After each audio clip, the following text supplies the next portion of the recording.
In 2014, I was at Chhatrapati Shivaji International Airport in Mumbai, saying my goodbyes to my family before boarding my flight.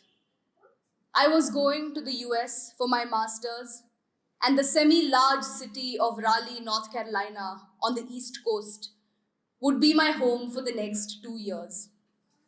I was used to moving around.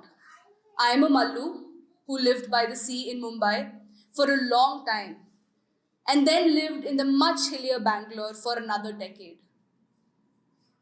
Going international, though, that was a whole new ballgame. I was nervous, excited, hopeful. Did I mention nervous? I knew it would be an amazing experience, but the fear of the unknown, that was a bit unsettling. What helped was that I had company. I met almost 50 students from my batch on the flight from Mumbai, and all of us took solace in our shared nervousness. A lot of us, in true Indian style, began to order glass after glass of Red Label, partly for liquid courage, but mostly because free mein mil raha hai bhai. After 24 grueling hours, I landed in Raleigh Durham International Airport. The air was crisp and did not smell like dried fish. That's when it hit me. I was not in Mumbai anymore. Outside, a bunch of us pulled together and got cabs and spent the 30-minute drive to university in pin drop silence, marveling at the roads, the lush green grass, vehicles actually moving continuously.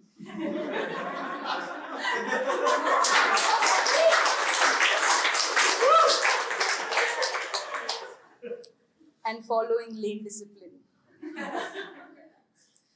Do you all remember ages 18 to 22, where we're still trying to figure ourselves out? Our personalities are wishy washy, and pop culture makes up a lot of our understanding of the world. Yes? That was me. Being the naive young adult in a new country, I had more than a couple of preconceived notions, which I had unconsciously picked up from movies and television. I was in America. I expected obese people everywhere. And I expected the gym to be empty. I couldn't have been farther from the truth. The gym was filled with some of the most perfect human specimens I had ever seen. Unfit people were actually a tiny minority. I expected to see a McDonald's every few meters. There was one in the 15-kilometer radius of our university. I spent the next few weeks adjusting to my new home, making new friends, and ensuring I didn't flunk out of school. As I got the hang of it, I began to yearn for a social life. I wanted to have the quintessential American college experience. Have you seen those college pamphlets with a group of people of different races? They're all, they're all sitting on the grass, smiling and looking happy. Why are they happy? I don't know, but they are. I wanted that so badly. But alas, people hung out with whom they were most comfortable with. I wanted a refund. If I had to stick to my group of Indians, I could have just stayed in India.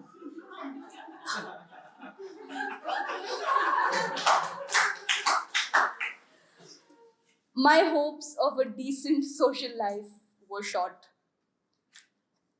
Not one to be discouraged, I began signing up for activities and joining on campus clubs.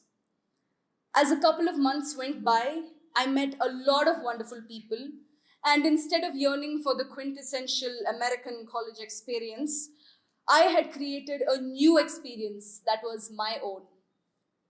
During the this time, I met Anthony and we began dating.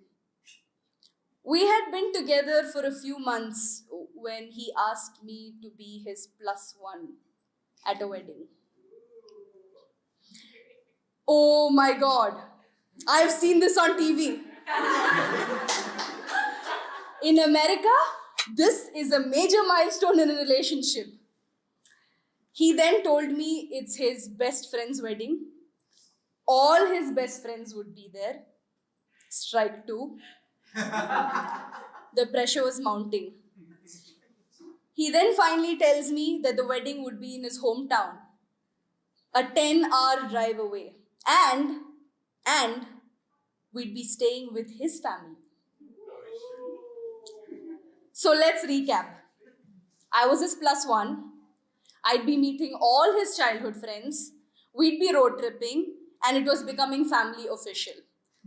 That's at least 3 major milestones. Fantastic. If Hollywood was anything to go by, this meant we were exclusive and going strong. No pressure, Bala. Everyone's pretty chill and friendly, and my family's excited to meet you.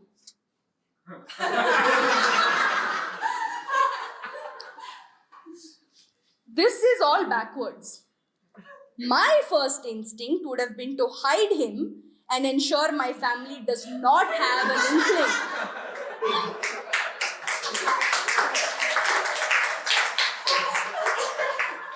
An inkling of his existence. And he's taking me to meet literally everyone he knows. Americans sure live dangerously, huh? Over the next few weeks, I tried to lose weight and failed. Picked out my dress and packed for the trip. After 10 plus hours on the road, we reached the town of Milan, Michigan, and pulled up in front of the house. This was it. Meeting the boyfriend's mother. A lady with a kind face and yellow hair stepped out of the house, beaming ear to ear. I stepped out of the car and went in for a hug. But she extended her arm to shake my hand. Ouch. After what seemed like an eternity of being stuck in a hug or handshake loop, we settled on the world's most awkward Christian side hug plus handshake.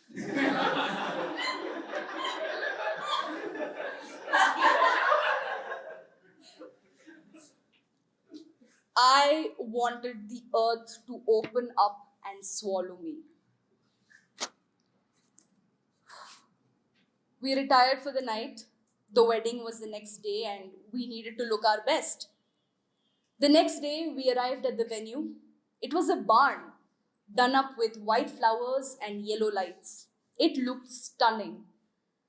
My boyfriend was the best man, meaning he would be busy helping out with the wedding, meaning I no longer had my social crutch.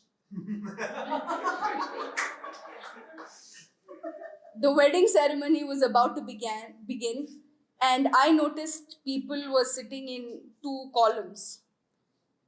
The bride side and the groom side. I belong to neither. Being the only non-American at the wedding, I stuck out like a sore thumb. So I did what any well-adjusted adult would do. I tried to nonchalantly play on my phone until everyone was seated so that I could sneak in from behind and occupy the last seat in the corner. Just as I was about to make a beeline for it, someone in the second row waved at me and tapped the seat next to her. She grinned and said, "You're going to miss the best parts if you sit back there. Don't worry, you're from the groom side." Turns out I was way more noticeable than I thought. I smiled sheepishly and sat down beside her. Although it was a bit embarrassing that my plan had been foiled so easily, I was glad. True to the movies, they were the cutest flower girls. Their dog was the ring bearer, and the groom cried when he watched his bride walk down the aisle. Then came the vows, and there were tears. Every single person cried, me included. Apart from the part where the minister asks if anyone objects to the wedding, movies had been an accurate representation of Christian weddings in America so far. We then moved on to the reception. Make sure to check the seating chart before you go to the reception area, said the girl at the door, ushering everyone in. A seating what? Outside the reception, there was a blackboard with the floor layout of the reception area. Each table had numbered seats, and the legend had names against each number. In Indian weddings, people would routinely cut in front of you to get food, but not here. Reception seating was serious business in America.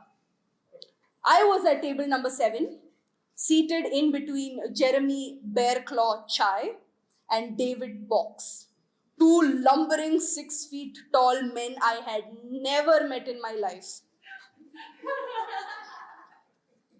I quickly ran through a list of conversation topics I had precisely prepared for such situations.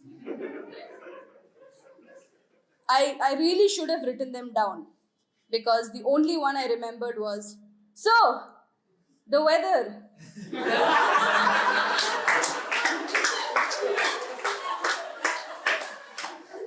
It's pretty cold, huh? I was forever going to be the weird Indian girl at Scott's wedding. I resigned myself to this fate and quietly took my seat. As I waited for the rest of the people who would witness the beginning of my fall from grace, Jeremy came, took his seat to my left.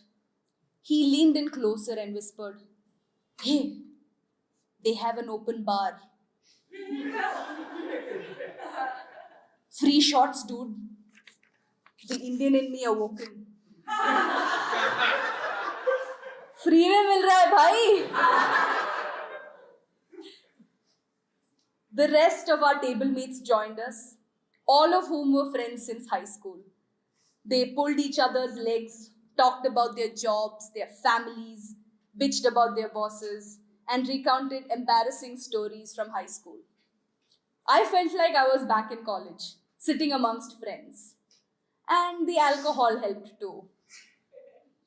Then my eyes wandered over to the dance floor. This was looking more and more like an Indian wedding. Old people dancing like no one's watching. A group of youngsters making a ritualistic dance circle and doing coordinated steps. Kids dancing to songs with age inappropriate lyrics. I made a mental checklist. Long but beautiful ceremony? Check. Crying? Check. Occasion for old friends to meet, catch up, and reminisce? Check. People shamelessly taking advantage of the open bar? Check.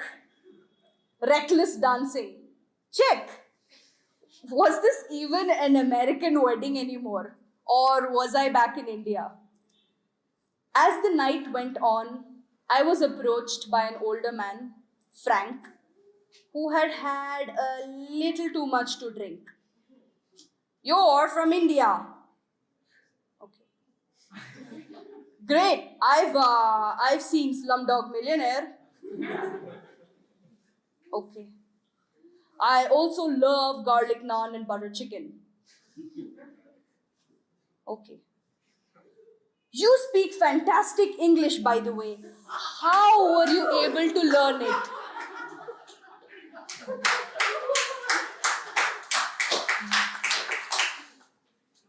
Okay. "That's a pretty dress." That was my cue to disappear. Drunk and inappropriate uncle. Check.